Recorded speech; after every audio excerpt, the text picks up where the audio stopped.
All right, well, first off, I'm going to start off with a rhetorical question that I'm sure you've all heard. Do guns kill people, or do people kill people? This is a hot debate with the new presidential election coming up because positions are deeply polarized on the restrictions of gun control in America. Now, today during the speech, I'm going to focus on three main areas. One, the relationship between strict gun laws and the number of deaths. Two, the sufficiency of current gun restrictions. And three, the restrictions of people with mental health issues. I'm going to highlight the pros and cons of each, weigh them both out for you, starting with the relationship between strict gun laws and the number of deaths. Now, some say that the relationship is obvious. Less guns, less deaths. Well, 6 of the top 10 cities with the highest gun murder rate rank at the bottom of the list with good gun laws, meaning they have loose gun laws and they have high deaths, which makes sense to some. However, the remaining 4 cities are ranked C or higher on an A to F scale. So just like I'm going to get graded on this speech, just like we get graded in school, A through F, A being good, F being bad, 4 of the top 10 were ranked C or higher, so good with good gun laws, meaning they had strong laws. Including Chicago, which was ranked number 10 in the death murder rate. While having a handgun ban in place at that time. And this was done by a study, or by the Brady Campaign to Prevent Gun Violence and the Law Center to Prevent Gun Violence. In 2013, that's when they started ranking everybody, or ranking each individual city. And that leads me right into my next inherent issue of the sufficiency of the current gun restrictions in place. Now, some say that the current restrictions are plenty strong and that they do a good job of protecting people on American soil. In 1994, a law was passed that everyone that purchased a firearm from a dealership had to have a background check. All background checks go through the NICS system, which is a federal system consisted of 4 or more databases, or 4 separate databases, or through a state database through that individual state. Since 1994, over 2 million people have been denied access to firearms by using background checks. However, others feel the need for stronger laws. According to the Law Center to Prevent Gun Violence, 9% of all background checks require looking into, meaning that there were some red flags, they weren't quite sure whether or not they should allow or deny this individual, so they needed to look farther into it. Well, there's a 3-day period for that looking in stage. After those 3 days, if no decision has been made, they are allowed to go through with the selling process. 3,722 people were allowed to purchase firearms that would have been otherwise denied in 2012 because of the 3-day limit.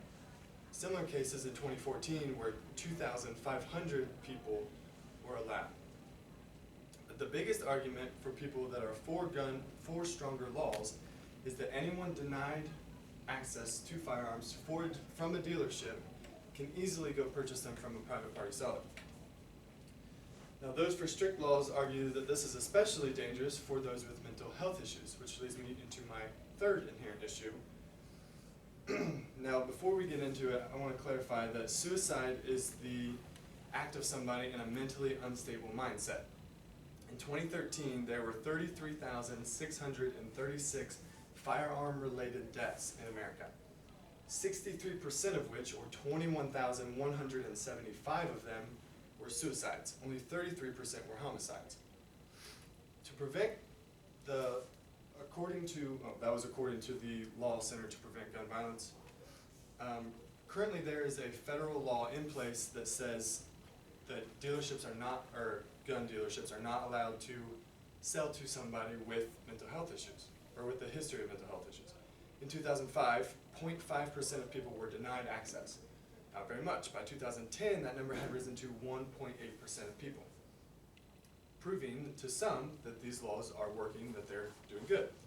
However, those that don't agree argue that the government doesn't do a good enough job because the states are not required to report to the NICS. It's strictly voluntary, meaning that if you are say I'm in Indiana and I have a history of a mental illness, Indiana doesn't have to report to the federal government that I have that. So when someone goes to check the federal government, say I want to purchase one, someone goes to check it, I'm in Ohio, it doesn't come up. Another reason people don't agree with it or think it needs to be stronger is that dealerships are allowed to use state databases rather than federal ones as well. So They won't show up if you have a mental illness in a different state. So let's recap. Positions are deeply polarized on the restrictions of firearms in America. The major issues are the relationship between strict gun laws and the number of deaths, the sufficiency of current gun restrictions, and the restrictions of people with mental health issues. After hearing the facts and opinions of both sides, I allow you the opportunity to form your own opinions on this controversial topic. Thank you.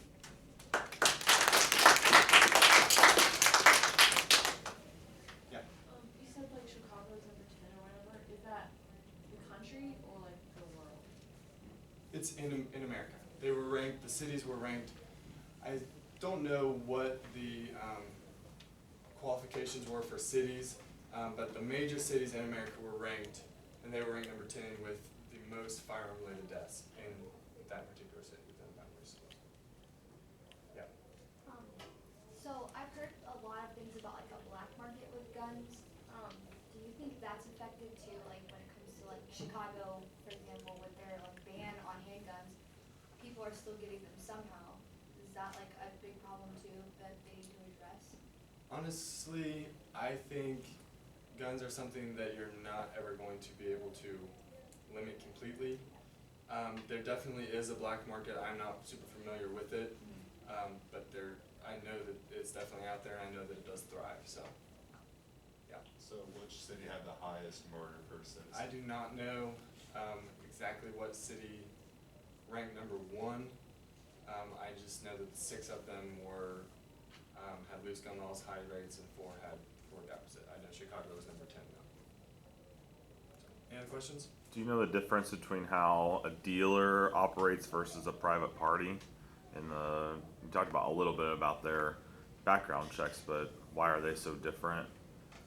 I just know that dealerships are required through federal law to perform the background checks. So if you go into a dealership and say, I want to buy this gun, they're going to, obviously you're going to have the paperwork you have to fill out and stuff, and then they're going to check their databases, either the state database that they have are easy to check right there, or the federal database. Typically takes anywhere from minutes to an hour, unless, like I said, there were a red flag where they had to check in, farther detail. So, but as far as, I just don't think that the government is able to regulate private party sellers like they are dealership. They just don't have that control as of now. So, does that make that kind of okay? Tony? With do you think that they should be regulated to buying guns in a certain, like in their own state where their driver's license is valid, so that when they do run it through, it does show up their mental health and their priors? Technically, I probably should have touched on this. 5 minutes was kind of, technically, you're right, that is the case. Right now, I'm a legal citizen of Indiana. Technically I can't because I'm still 17, but if, say I was 18, wanted to go buy a gun, I have to buy it in Indiana. I can't go to Ohio and buy it. So that currently is in place. That just wasn't part of my topic. However, if, say, Mr. Hofer, because he's of legal age, used to live in Wisconsin and had a mental illness in Wisconsin. Now he's moved to Indiana, and that record of his illness stays in Wisconsin. So now in Indiana, that's eliminated. Unless Wisconsin voluntarily reported it to the federal government, which some states do, some states don't. So, Okay, any other great. questions?